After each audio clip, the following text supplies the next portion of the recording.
Assalamualaikum warahmatullahi wabarakatuh. Wargi salena pencinta cerita Sunda terlebih dahulu Sunda sahabat di mana baik alamatna kumadar ramang dengan ieu pamugi bae sehat jasmani ugi sehat rohanina aya dina panangtayunganna tan perlindungan Allah Subhanahu wa taala. Amin ya rabbal alamin. Eta bisa nu dipihar pisan kuring siang kalian mungkin. Wargi selayan ngantos carios si buncir karangan Kiliksa dintaninya eta bagian anu ka-13 wargi. Dina bagian ka-12 urang nyariskeun harita sieu masih diriung-riungnya kuma indung nya tanah indungna Nyi Soneng ku si buncir Nyi Soneng sareng palebe sareng oge nu sanes. Tak kumlajeng na carita wargi selayan mangga lujeng ngadangkeun eta ngadang landung pang bebarakmana. Ulah seor emutan wayahan asing sabar sabab ieu teh dodoja ti nu maha kawasa barudak aya niat rek ngubaraan gugu kadinya ce kitu cek mah indung mepelingan ka emak sieum nu daek ngomong sakur nu aya melongkan gering masih ngarah bangun senggah tapi daek nembalan karah reupeureuh barbei cipanon bijil nenjuk kitu si buncir sedih pok ngomong dareda ma sing emut mah sing karunya kakuring mah bari ngadeukeutan ka masieum malah leungeunna dicekel tapi anger masieum teu daek ngomong puguh bae sarere aja dibingung teu puguh ubaraneunana. Da memang lain gering ku kasakit tapi gering mikiran nasib palebe bingung dan ajan dibawa ka dokter ge ari kitu mah moal guna palebe ngadeukeutan ka si buncir ngaharewos bari papata urang neangan jalan segen kekelanan ulah waka ka dokter sumuhun telangkung palbe eta mah pak cek si buncir nyaharita kene palbe ngutus kancana saurang juturun leos indi teuing rekamana dati bebe jahila nu sajen mah caricing eueuh nu ngomong kabeh oge ngarasa bingung. Eueuh sawatara waktu jebul anu datang hiji aki-aki rada bongkok dituturkeun ku Nini Sulanana beusi aki teh ka jero pada ngabagiakeun ku sarelea aya naon ieu teh aduh acara luas teuing cek aki Suki bari gek diuk deukeut nu gering ieu mah sieum ki kumaha atunya da teu rekeun nyarios punten ne pang narekahankeun nah atuh naon ieu teh cek palebe mangjawabkeun si buncir mah kalah ngahulang ih da puguh mimitin atuh kieu mimitina teh ki barabat palebe nerangkeun asal muasalna di jojoan garis badagna. Aki Suki mungtunggutan bari melong kanu gering tah kitu aki ieu teh palebe mungkas caritaanana oh nyahe seak tuh da gering kieu mah lain ku kasak ieu teh lain ku jeri dijampe ge moal aya gunana iwati kudu dilalemu dibeberah cek aki Suhi dari anakar sumuhun kumaha tuh sesah geningan ki palebe bingung maneh kudu menta dihampura buncir parantos ki nanginda teu sasahuran geuning mak teh cek si buncir bangun keung bisi indungna teu ngahampura. Satulina aki Suhi jeung palebe babarengan narekahan mak sieum rupa-rupa cara dipetakeun supaya mak sieum beunang diajak nyarita dibaberah di dalam hatena. Tapi jiwa mak sieum kawas geus robah babarengan narek apeunan kareubas jeung kasendih gede pisan pangaruhna atuh tetep teu daek ngomong teu daek hudang ngalempreh bae kawas nu gering parna. Nya kulantaran kitu bae teu karasa poe teh geus ganti ka peuting di luar sepi jempling nu kadengengan suara gaang jeung jangkrik. Jalma-jalma urang lembur karang hidung geus ngarampih ka imah di luar teu aya nu ngulampreng. Aki Suhi jeung palebe baralikeun ka imahna nu nungguan masieum Nyi Soneng si buncir jeung Ma Indung. Kayaan beuki peuting beuki ti iseung mata keung komo basa kadenge anjing babaungah beuki keung bae. Sabeuting jeput sarare teu sarare mak sieum nyeleuk bae deui nepikeun tapi anger teu daek ngomong dibari dahar teu daek, dibari nginum embung, ditanya teu nembalan, dikitu kieu teh hare-hare bae. Si buncir gawena cari nakdak jajantung naratug hatena sesebelakan, sedengkeun nu gering estuning pika hari wangin. Poe kadua anger kitu, poe katilu sarua, kaopat anger puguh bae si buncir jeung Nyesoneng beuki bingung bae. Kolot-kolot nu aya pangabisa geus dipun tangan tulung, didukunkeun teh dijampe ku sababaraha urang, tapi eueuh tapakna.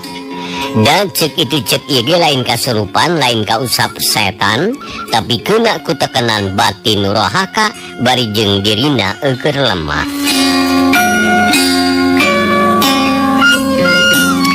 Nya akhirna si buncir jeung Nyesoneng teu daek. Daek teu daek oge kudu narima kanyataan. Masirieum teh gering nyaan ayeuna mah lain batina wungkul, tapi jasmanina ge milu gering. Lantaran dibalukarkeun ku kurang sare, tara dahar tara nginum, atuh gancang pisan orotna mani begang jeung beungeutna sepak. Unggal peuting sok loba nu maturan ngadon ngendro ngajejeran si buncir jeung Nyesoneng nu tara daraek sare. Teu ariku nyang hareupan kanu gering. Nu gering nama teu matak risi, teu matak capek, tapi matak hariwang. Kocap dina hiji poe mah, harita emas sieum nu geus parna geringna mimiti daek sare. Berang-berang peureum ngalempreh bangun tibra. Nyesoneng jeung si buncir rada cawegah. Aya waktu keur ingkah ti dinya.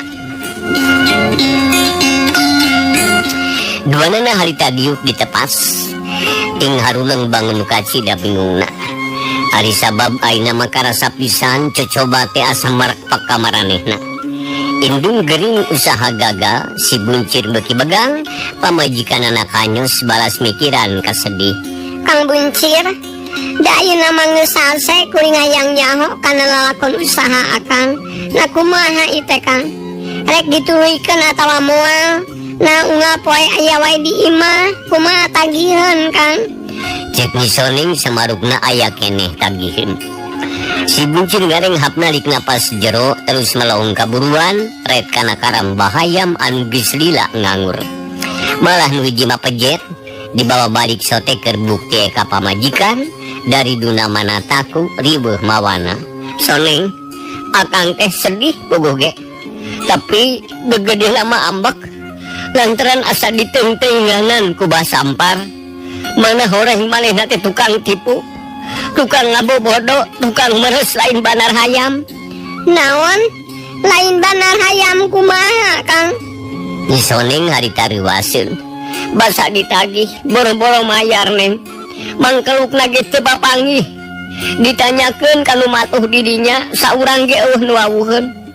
Cek tukang beca mah jalma jahat, tukang meres eta mah. Ari akang, jadi hayam urang teh katipu nya Kang. Tuh, da kumaha? Punten lagi sadayana nya. Ari akang jadi hayam urang teh katipu nya Kang. Kumaha geuningan cekuring? Kade bisi katipu. Cek Nyesoneng rada buncalik tina awahing ku ambek. Lantaran papatahna teh digugu ku salaki, nu akhirna ayeuna ngegel curug. Wayahna kudu tarima kana nasib. Akang rumasa salah, tapi si anyana mah kurang barokah, sabab modalna teu halal. Ieu teh pepering tinu mangkawasa, yen jalan nu disorang ku urang teh salah ieu. Cik si buncir tetep ayem teh pasrah ayeuna mah. Salah kumaha Kang? Maknya ngabanar hayam salah. Jadi banar hayam mah teu salah Soneng. Da batur ge loba nu kitu. Tapi ieu modalna nu haram teh ieu. Sabab duit ladang imah jeung tanah nu bogana teu ridho. Da urangna ngabobodo tak kieu jadina. Nyesoneng ngahuleng ku manehna ge memang kapikir modalna teh lain beunang nginjum, lain menang macakal sorangan, sasat menang nipu ngajual banda batur. Najan nya ge nu indung ari ngabobodo jeung ngabongohan mah anggar we henteu mukhlis. Kumaha atuh Kang? Cik Nyesoneng akhirna lileuy. Terus terang akang geus teu sanggup. Jaba di kota boga musuh, da basa ti heula teh aku si gelut jeung hiji lalaki manehna nepikeun ka ngajongkeng ka paehan di babu kuluna kurancatan. Nah nepikeun ka kitu atuh Kang. Kieu caritana mah Soneng. Dedek-dek si Buncir nyarita ke nalakona basa manehna dagang anu pamungkas malah basa katu buruk mobil gede bejakin karugian teh kaliwat ditetek kabeh. Atuh manehna huleung ni Soneng ge manehna ngarasa heran sabab batur mah najan rugi ge tara nepikeun ka kitu. Paling oge barangna teu payu atawa dianyuk batur ieu mah bet kaleuweuhi. Tah kitu lalakonana teh jadi lain eueuh kadaek, lain eueuh kahayang, tapi kumaha atuh da akang can boga kabisa katurug-turug modalna haram. Cik si Buncir bari pok nyebutkeun modalna nu haram. Akang we bodoh eta mah. Bodoh kumaha? Geus puguh katipu. Ari geus kumaha ayeuna Kang? Tu hayam ngabadeg di kolong, kala kalisi maraban. Malah kamari mah nu jago ge diadu nepikeun ka pae hiji. Teu kaburu dipisah, rugi we. Kitu cenah Cik Nyi Soneng. Nya heueuh eta teh karugian nu ti heula teh diperhitungkeun. Dabongan maneh mah ngan mikirkeun kana kauntunganna unggul. Sama sakali teu dipikirkeun rugina, resikona, hesekna. Cek si Buncir maido ka pamajikanana.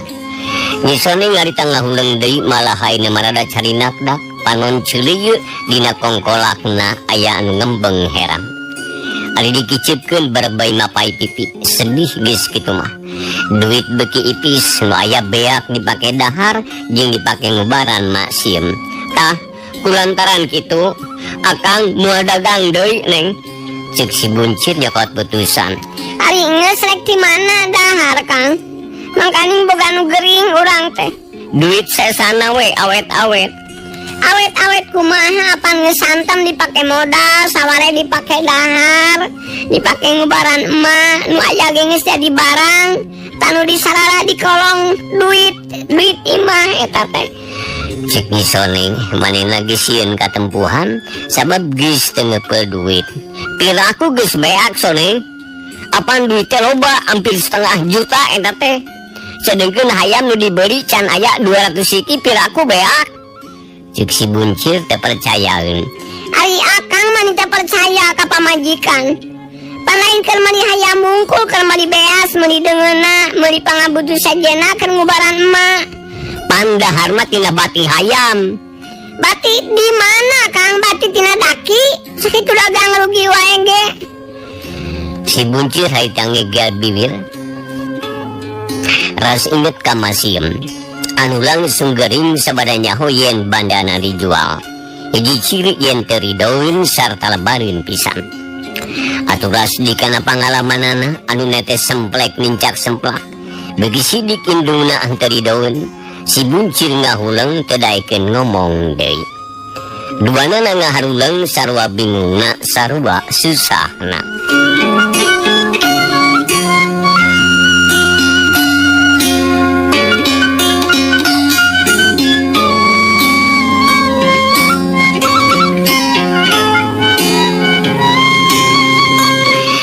Kergitu kurutak aya nu datang tayadian iwa timbang Dasma nu dibarengan ku Bimaci ngajarek nempon nu gering bari silaturahmi. Punten gebog nu keur ngalamun teh pating larenjang red kasema ari breh Mang Dasma si Buncir ungeuk bari ngabagiakeun. Oh mangga calik Mang bari ngised ka sisi Nyi Soneng ge curing hak.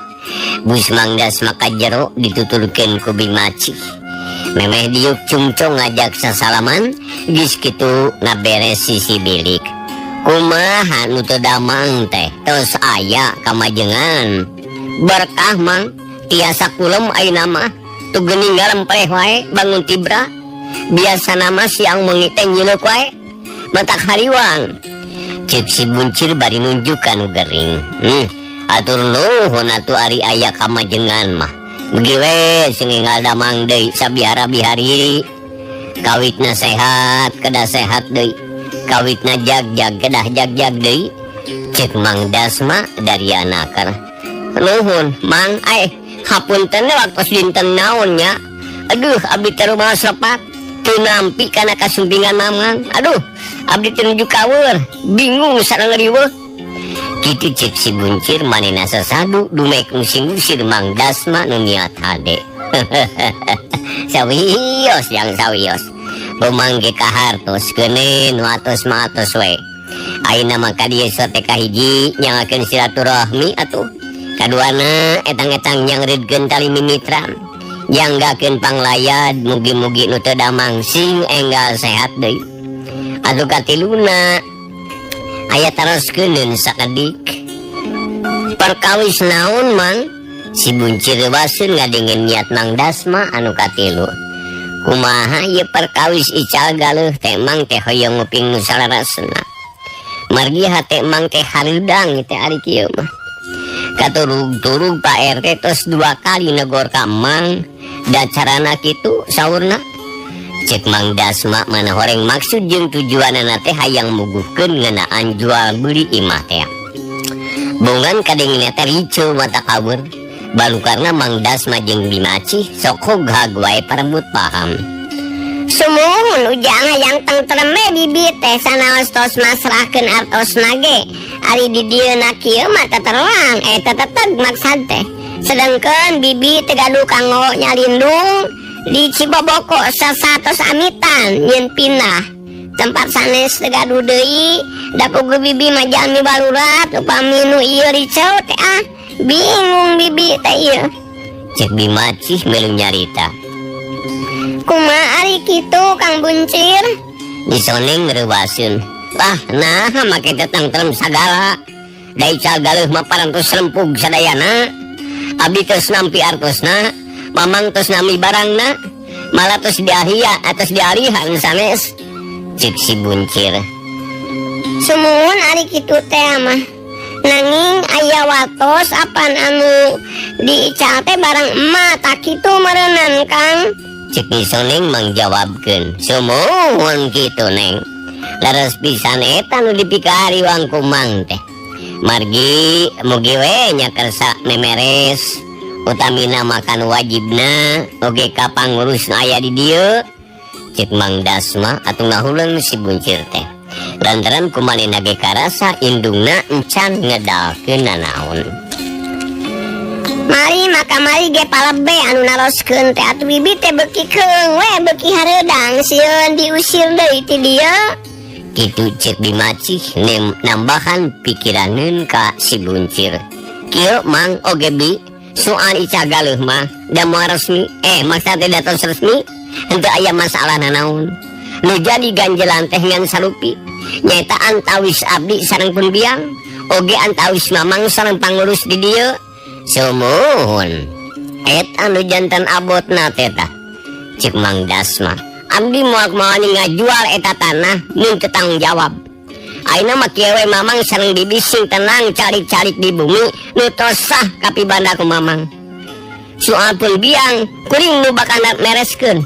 Kitu deui ka Pak RT, ka palebe jeung pamarentah desa eta ge bagian kuring. Tah kitu Mang. Cek si Buncir bari papeta nyaritana tangdes nakar. Nyamuhun atuh ari kitu mah. Ya Mang teh binga sareng regreg kana hate. Tapi mugi we sing enggal dilereskeun ulah diengke-engke. Ayeuna keneh rek direngsekeun Mang. Cek si Buncir. Nuhun jang nuhun.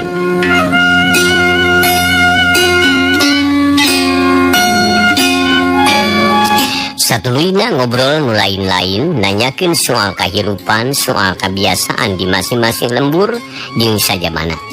Si Buncir jeung nu aya di dinya teh nyarahun saenyana mama sieum teh geus lidir ti tadi keneh. Atuh ngadengekeun kana naon-naon nu disawalakeun ku si Buncir. Masih beuki sedih ngarasa ditengteingan ku nu jadi anak. Beten ditengteinganan ku nu jadi anak. Beuki teh layan si Buncir geus teu make ka manehna. Henteu ngajenan, henteu ngahargaan. Nepi ka wani totoro jualan sorangan kawas manehna bae. Padahal niat masih maalus. Engke ge mun manehna geus maot moal keur sasaha deui. Da anak nangan hiji-hijina. ari kahayang teh ulah dikitu-kitu dagis jadi duit mah babari lelis gancang beak. Masih beki nyeri hatena jeung batina asa digencet asa disiksa atuh kasakitna beki parna boro-boro maju ka cager kalah leuwih rusak batanu geus. Mimitina ukur gering pikir sudah kana dahar hese kana sare akibatnya jadi kasakit sirah lieur beuteung nyeri awak begang lungsek taya tanaga hese weh ngabaranana geus kitu mah. Basa mangdas mah jeung Bima Ciamitan masih teu parakat nahan ka nyeri hayang ulah kanyahoan ku batur sanggeus mangdas mah baralik. Masih geus teu kuateun beuteungna asa dipeureut murilit ditahan-tahan ge akhirna ngahargung semu peura.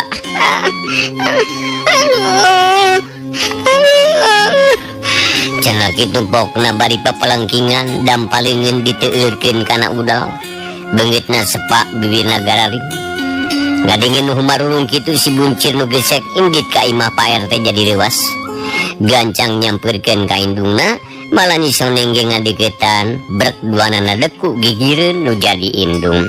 Mak naon nu karaos mak kunaon mak cek si buncir samar polah gap kana leungeun indungna gap kana sukuna uyup ayap tebuguh da teu nyaho nanaon.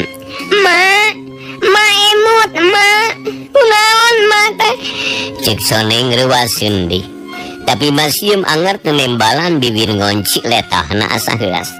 Hese lamun rek ngomong jeung jadi anak perbawa batin anu geus liwati nyeri balas di lamun henteu berag henteu tumamprak kana kadar.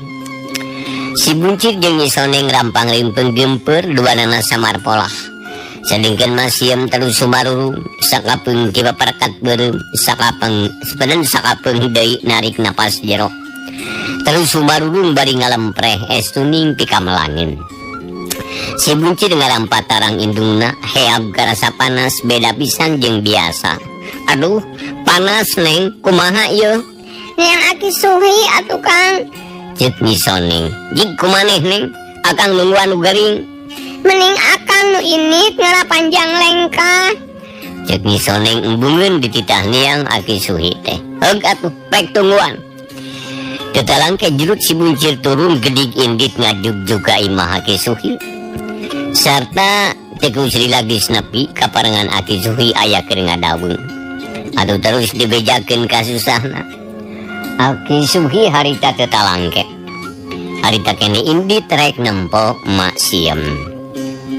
Aya saha di ditu tanyana bari lempang. Aya Nyisoneng sorangan tembal si buncir. Iraha eta kanceuna karek dieu ki duanana ngagedik limpang gancang jog anjog kanu dijugjug tuluy arunggah kasampakna Nyisoneng keur ingat-ingakan samar polah ninja nu gering kumarurung teu bisa nanaon. Datang-datang si buncir jeung aki suhi muru kanu gering ku aki suhi dipariksa di parancahan malah terus nama dijampe bisi cenah aya nu surup sumanding bisi aya jurig nyeunuri atawa setan minda rupa tapi da anger eueuna naon. Mak sieum lain gering ku jurig lain jampeun kudu dibawa ka rumah sakit ieu mah ciara ceuk aki suhi ka si buncir. Kumaha atuh ki da alimeun wae mah teh ciki olo atuh ceuk si buncir bingungeun heug keun urang ngomongan kitu ceuk aki suhi nurut terus ngised ngadeuketan ka mak sieum. Aki suhi ngagendut mapatahan ka mak sieum sangkan daek dibawa ka rumah sakit sabab geurina merlukeun perawatan dokter tapi sakitu aki suhi ngagendut wae teh teu aya nu diwaro. Mak sieum teu nembalan anggur harita teh pupurun nyisan nahan ka nyeri sarta si panona oge marebay bijil.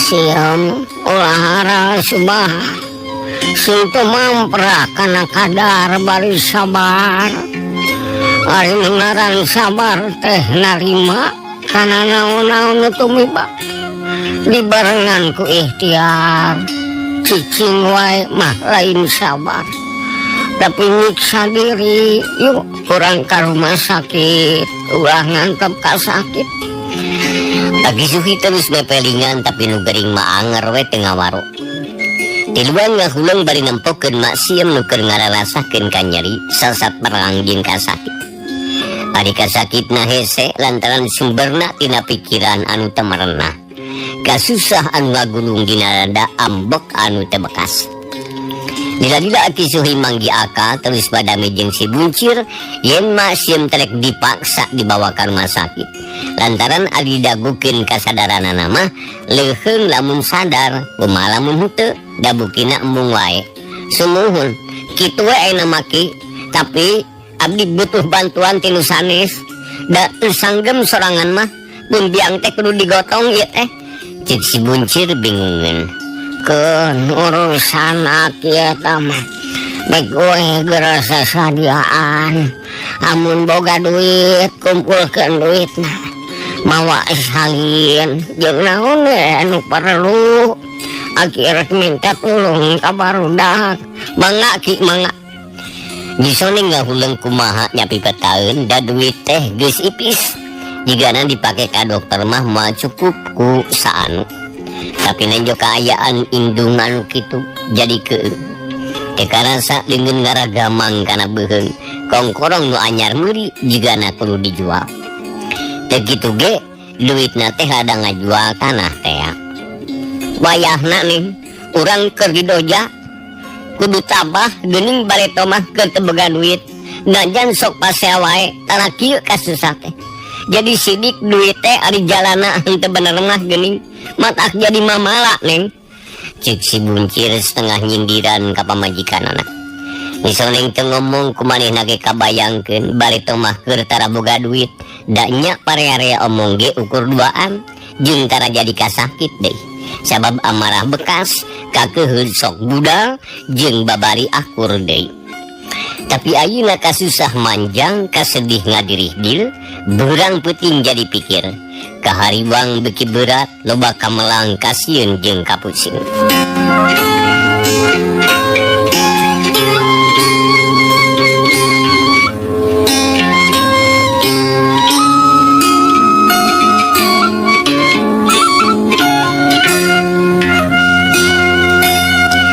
Teguh selila buru-buru anu datang awewe lalaki aya kolot sagala mana horeng ngorek ngabantu kasih buncir dan dibejaan ku aki suhi jadi alat keur ngagotong anu geringkis jadi kali dageyang indit bus Pak RT ka jero langsung meruka masiem hayu mak mumpung berang keneh ieu urang ka rumah sakit cek Pak RT kitu nabari bener pakaian masiem henteu ragab teu asa-asa asa ka indung sorangan si buncir colohok pok nanya geus siap Pak RT geus sok mane geradang dan duit nu aya mah bawa we cek Pak RT bari cicing terus memener mak sieum si buncir jeung isoneng pak pikpak beberes babahanan tapi hanjaka masih embungun malah ngomong ayeuna mah najan bari jeung lalamunan oge harosos deui rek dibawa ke mana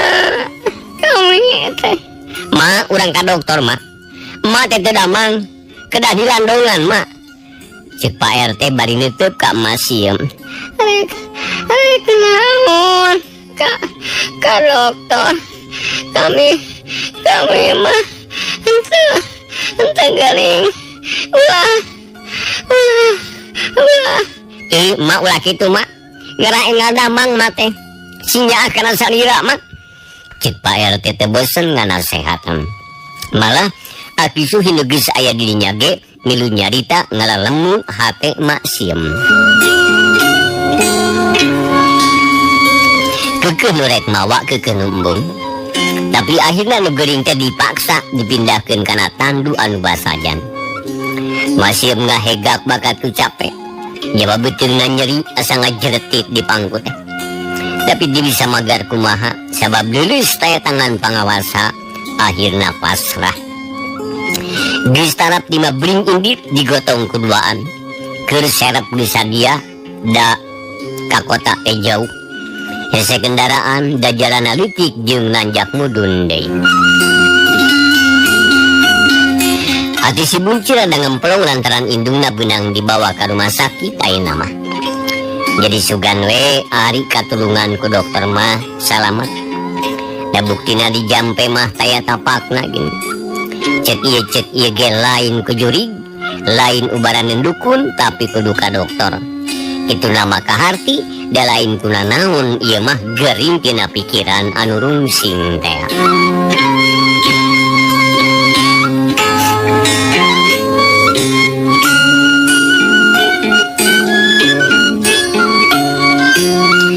Harita teh panon poe geus mengok ngulon.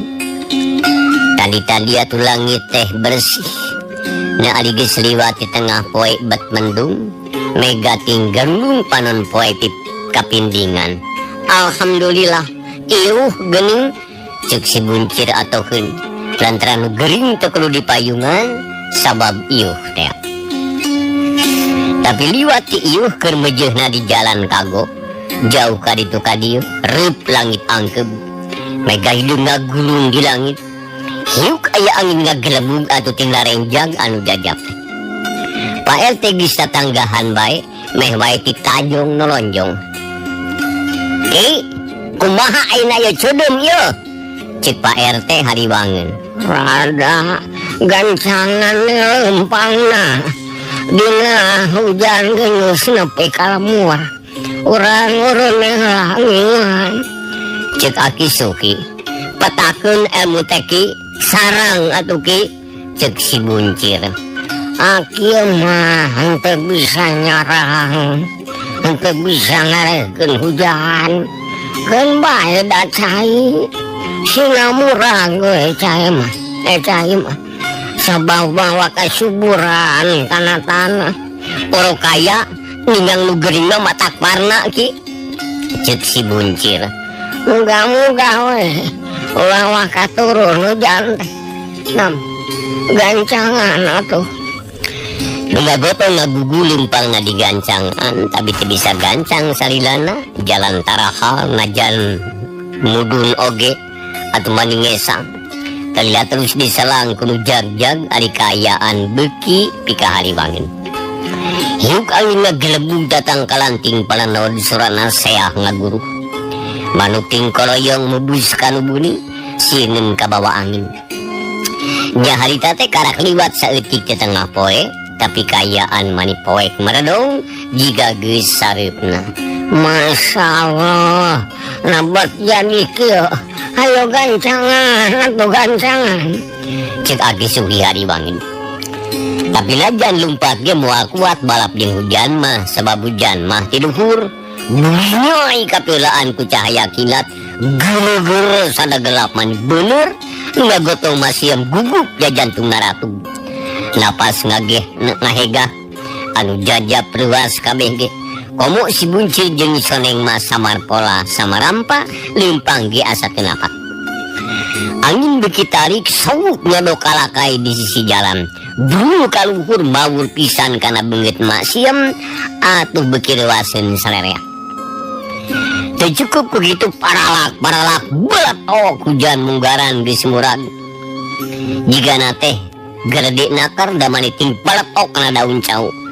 Aki Suki gugup Pak RT leuwas. Ji ngala daun cau ji, eta payung ka diekeun tak ka diekeun. Cuk Pak RT bari ngadeuketan ka masieum nu digotong bari jeung rusuh. Anu ngaran saji harita lumpat murung kuncau, keplas nigasan daun cau sabaraha pongol, deg lumpat sok dibikeun ka Pak RT. Anu gering tiungan ku daun cau jeung ieu deui ieu. Waktosna wargi sadena teh nyatakan. Keupina dipungkas dicekapeunrikeun ka dieu heula.